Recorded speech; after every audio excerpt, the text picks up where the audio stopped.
your frame project, take your last piece of material that you used for cutting out the flag project. It's going to be a little bit more narrow. You're going to set the fence for 1 inch. Remember, stand off to the left of the blade path. We're going to have to keep half of the guard down. The other half is going to get in the way because of the push sticks. Remember, keep the material flat, and when you're running it through, once you're on the surface of the table, replace one hand with one push stick and the other hand with the other push stick, and follow through all the way past the blade and let go.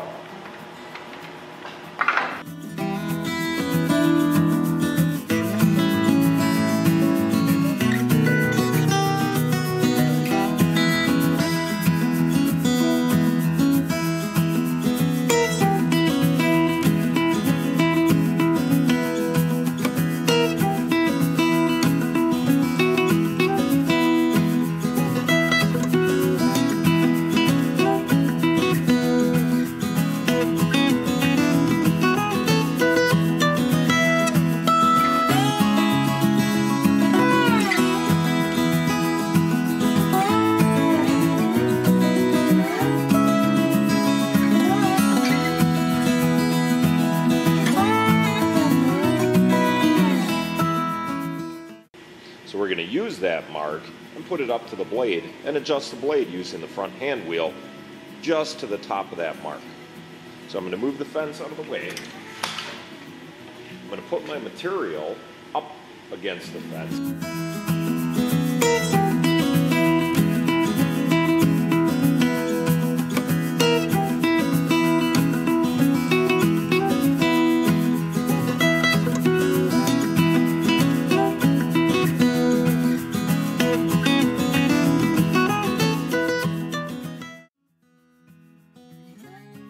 Take my 1 inch piece, put it up against the fence, and take my feather board and put it up to the piece that I'm going to cut. I'm going to use parallel clamps, or also known as wood screw clamps, everybody's favorite. And I'm going to clamp down the feather board. I'm going to test out, and I can see that I can pull my piece out, which is not good. Well, the feather board is going to act as a side splitter, so I need to move it just a little bit closer. So I'm going to remove my piece and give it a little tap. Put in a second clamp to make sure there's no pivot point.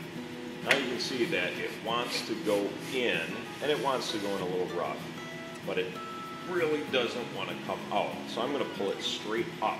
The same process applies and act as if I'm ripping, even though I'm creating a rabbet.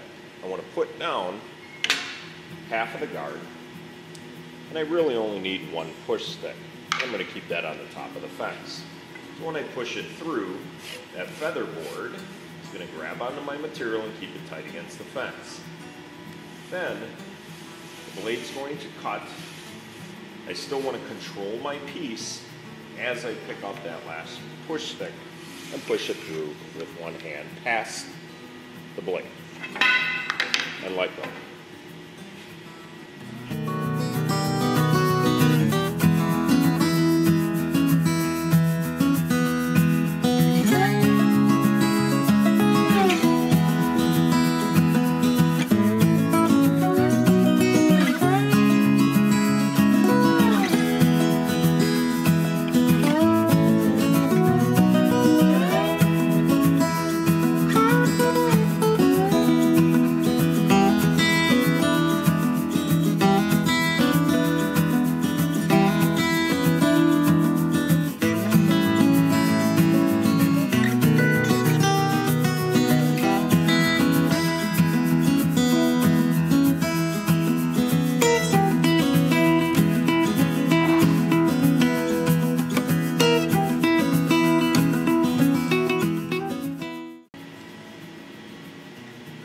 just like the rabbet, I need to maintain the 1/4 inch height that I have.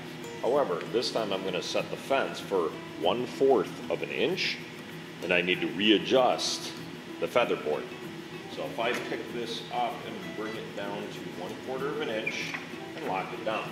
So still the rabbet edge is going to be towards the outside. The side that didn't get cut at all, the edge is going right against the fence, so I do have to readjust the feather board.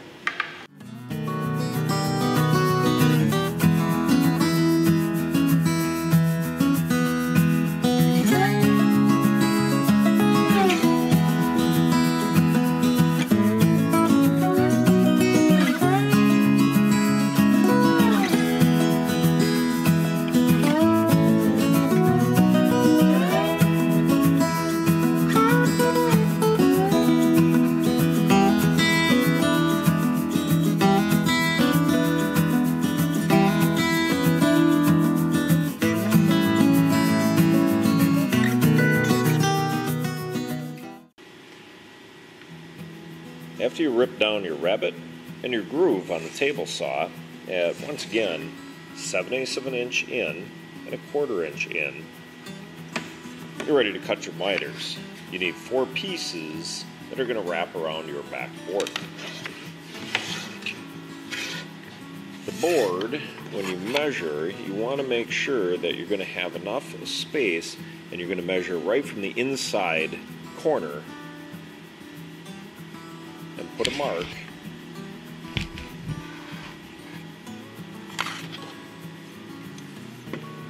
Use your combination square to mark off a 45-degree angle. Now obviously the saw is going to be able to cut the 45 degrees when you set it, and you shouldn't have to line it up with a line. What we do need to worry about is how the back board then lines up for our next measurement. So we're going to take this cut first, and then we're going to measure using the back side exactly where this needs to be and why.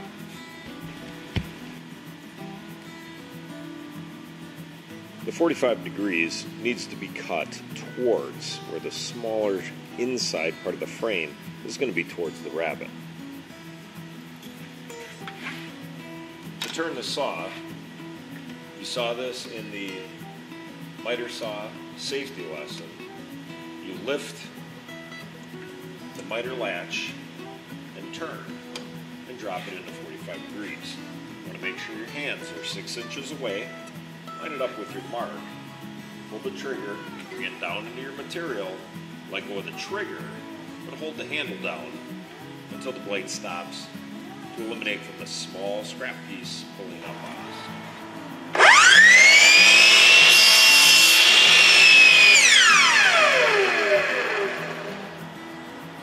And bring the saw up.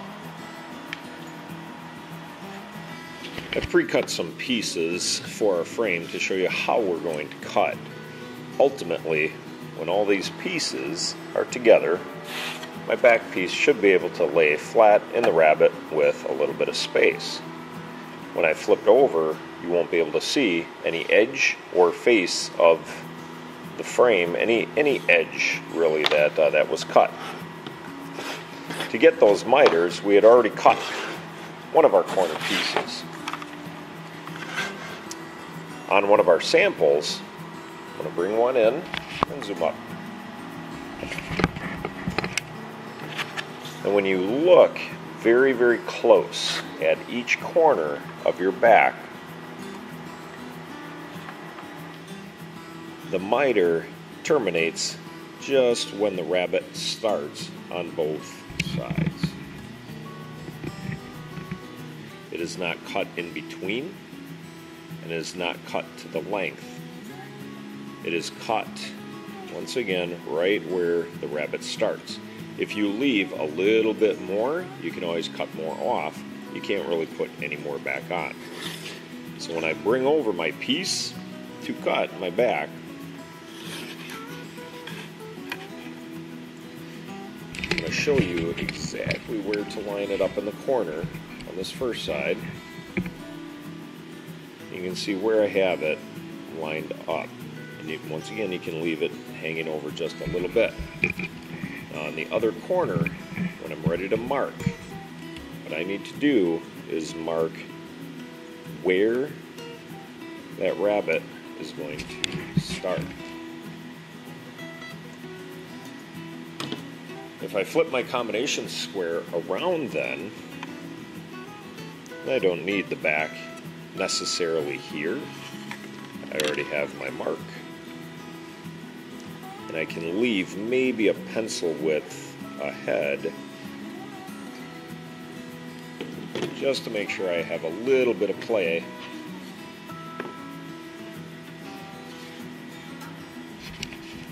When I'm ready to tackle my miter.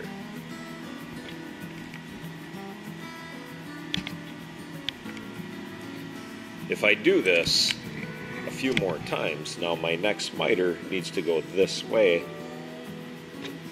to accommodate my next piece. I can't simply keep that miter. It's going to be the wrong angle where my groove and where my rabbet set. So there's going to be a little small section of scrap. So I'm going to cut one. Then I'll show you how to cut the next one. One of the things with the laser light is the scrap is always on the right side unless I readjust the laser light. So in this case, I need to bring the saw down and make sure the saw is falling to the left of the line. It's going to fall just to the left of our line. And that's what you want. So you can't always follow the direction of the laser light. 6 inches away, pull the trigger.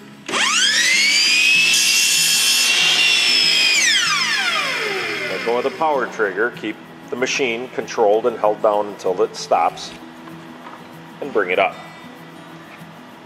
I can move this piece out of the way. I can turn, lifting the miter latch the other way until we reach 45 degrees, keeping my hand in the same position. Bringing it down to cut my new 45 degrees.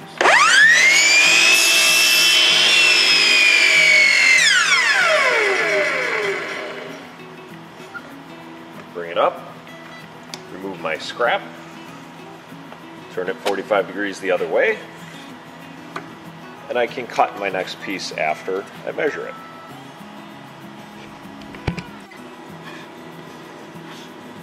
This is the piece I cut. This, I just cut the miter, and now I'm ready to mark my other side. Just to make sure that I have enough, I'm going to check, and I do have enough just for the back piece. Now, a couple different ways of doing this. You could do a linear measurement with your tape measure, or you could put this, which is not terribly conventional way of doing it, but making sure that it lines up with the end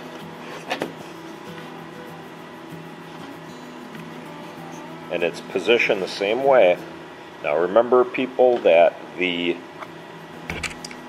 pencil lead does have a width to it, so you don't want to be too heavy, but you can see that I still have a little bit left, and you have to make sure that you accommodate for that last little bit that is now kind of added on to the piece that you're going to be cutting. So if I made this a little darker, you can still see that there's a little bit of material.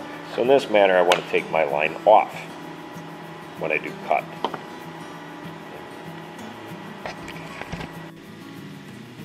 I was able to repeat that steps a few more times to complete my frame.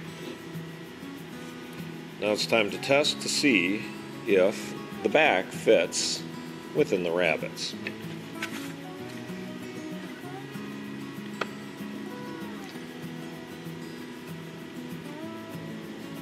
I do have a little bit of space left in the rabbets, which is typical for frames, to make sure that everything, miters, are tight and presentable from the front and the sides. The back side, if there's a little bit of area left over, that's okay. It's on the back. We're also going to test out to make sure that our same size plexiglass is going to fit. And we're going to use the back since it's going to be the same size.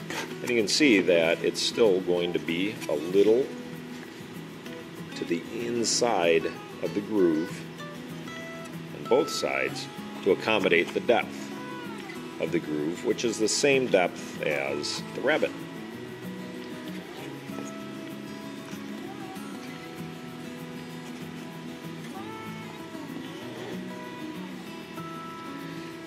With any project, you want to make sure that you dry fit everything before you use any fasteners or glue to make sure everything fits. So this area is going to be where I put the plexiglass, and the back side is where I'm going to put the back. Everything seems to fit great. So when it comes time to put the plexiglass in, there will be the back, there will be your display, in this case a fall leaf, and from there then the plexiglass in the front, and it'll give a short frame shadow box effect.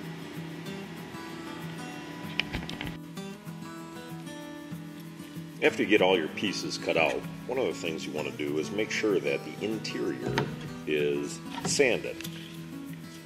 I'm going to use 80 grit sandpaper and just make sure I get off any blemishes that might be on the inside without risking going over any of my miters.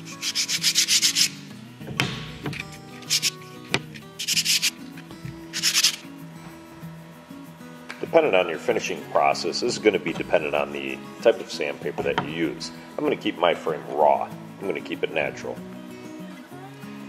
Before we put any glue in the corners, and that's all this frame is going to take, is a little bit of glue. I want to make sure that everything fits. I'm going to put the pieces of plexiglass on the left and right side, and then slide the top and bottom in.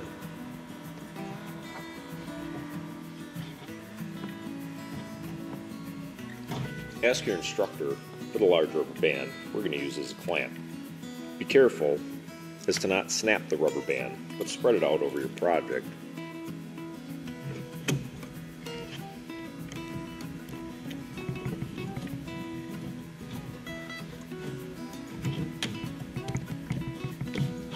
Set it around the outside. This is going to act once again as your clamp. Make sure all your miters are nice and tight and your project is square.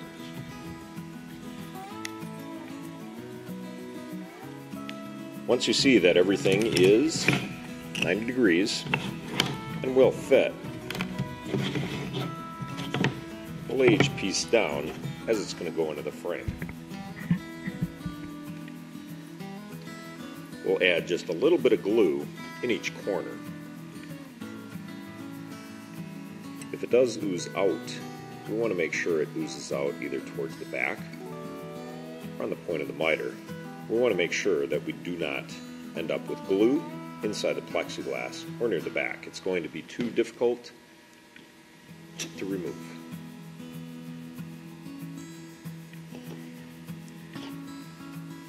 I'm going to add the glue just to the left and right pieces.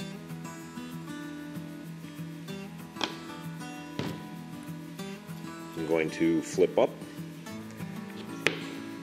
my top and bottom and slide my plexiglass in.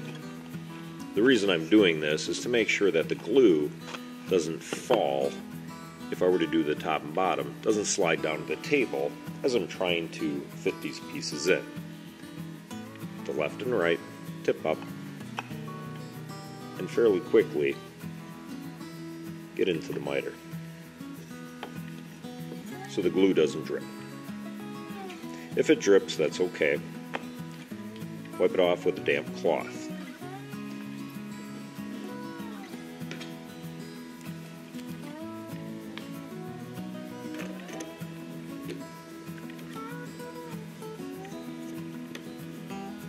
If you need help with the rubber band process, please ask. We need to wait at least 3 hours for the frame to dry. After 3 hours, you can remove the rubber band.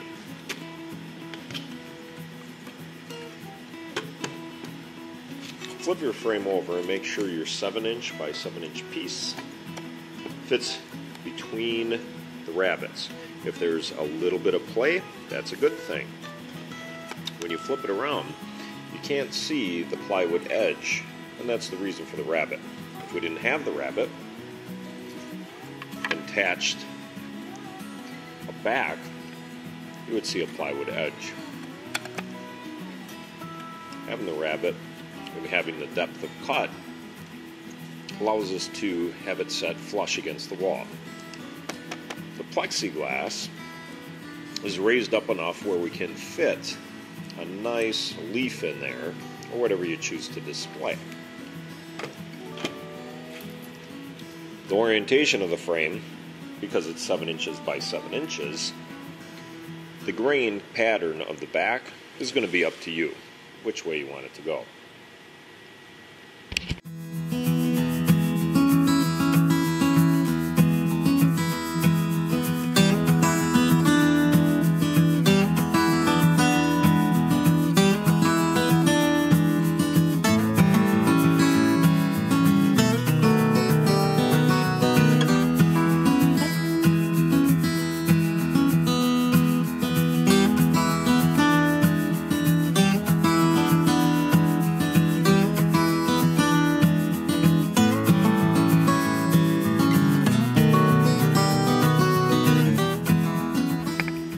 Once you found your leaf, or leaves in this case, I originally had planned on just using one leaf, and that's still very possible. What I'm going to do is take this section off the back and see what it looks like and see if it fits.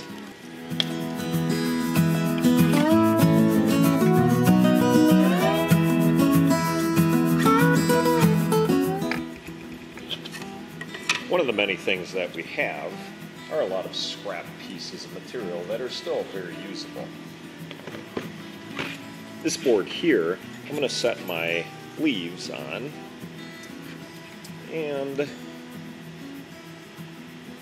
see if I can get full coverage with safely and control straight down, and we'll let that sit overnight. So it's been a full day and my leaves are now flat. Not sure which ones I'm going to use just yet. So if you're running the same instance where just kind of pick up a few and see what they look like. Well, out of all the leaves, I think I like this the best. Although these are smaller, they're a little bit more colorful. These are very deep red, but for our display, they might be a little too large to put together. I also, as a bonus, have a little bit of the branch that I think is going to kind of be a really nice addition to the frame. And if you find something like that too, just make sure that everything fits before we start preserving our leaves and hot gluing everything to the back. So I'm going to choose to have the grain up and down because it is a 7" by 7" square. To preserve the leaves, I need to iron using wax paper. Fairly simple process that we used to do as kids by putting a cloth down, having the iron already preset to the cotton linen setting, which is basically the hottest setting. I'm going to take some wax paper, and you'll be able to tell, probably not from the camera view, but when you rock it back and forth and use the light, the shiny side is going to be the wax side. The dull side is going to be the non-wax side. And I'm going to put the leaves on top of the wax paper, which in turn is on top of my cloth. Then I'm going to fold the wax paper over,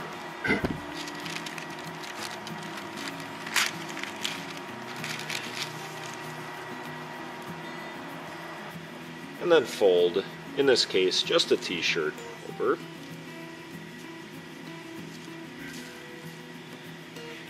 And use the iron and lightly, very lightly, press down And what this does is melt both the sides of the wax paper to the leaves itself. You don't have to spend a great amount of time on this. The iron is very, very hot.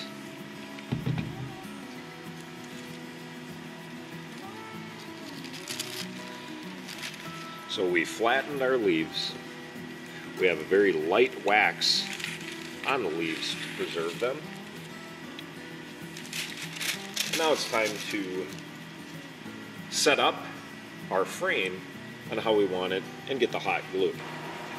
Now that we have the leaves waxed, it's time to hot glue both leaves and my little branch down.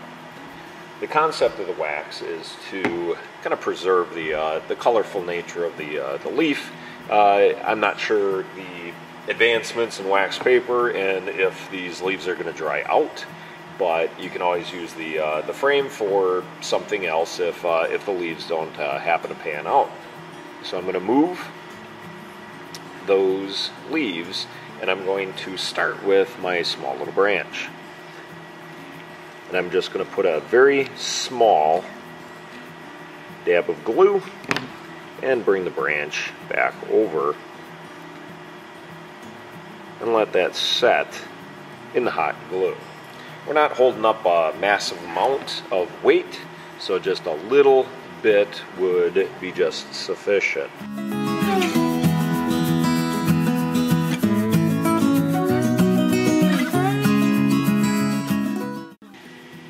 After you've established and glued your leaves down, it's time to put the frame on. Flip it towards the back, and we're going to put very small brass nails close to the corner, but not right in the miters. Then we're going to put a small little hanger across the top.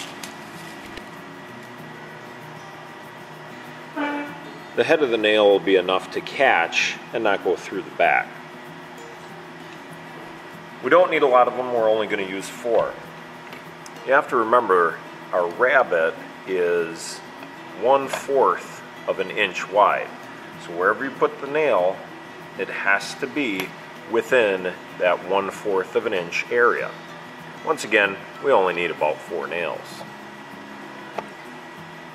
Since most of our fingers are fairly large and we're going to use a tack hammer and get the nail in there, what we're going to use is the small tweezers to hold onto the nail.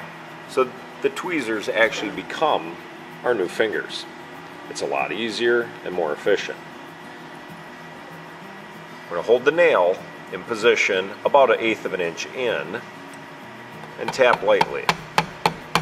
Once it's started, you can remove the tweezers and complete the process.